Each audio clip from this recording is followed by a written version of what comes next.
আমরা সকলে ডিউটি যেতেছি আজকা ফ্যাক্টরি কাজে। লাল পোশাক পিনতে সবাই। রাতে 3টাতে বৃষ্টি নামছে, এখনো বৃষ্টি ভিজে আমরা কাজের উদ্দেশ্যে রওনা হচ্ছি।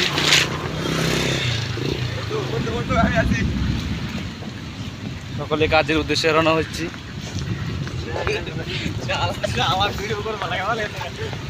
আমরা সকলে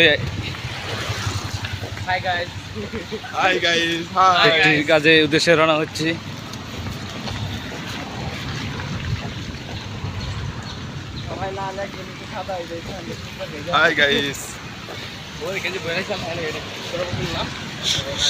রাতে 3টা থেকে বৃষ্টি শুরু হয়েছে, এখনো বৃষ্টি। ফ্যাক্টরি কাজের উদ্দেশ্যে রওনা হয়েছি। লাল কাপড় পিনতে সকাল কাছে দোয়া চাই যেন আমরা কাজ কাম করতে পারি।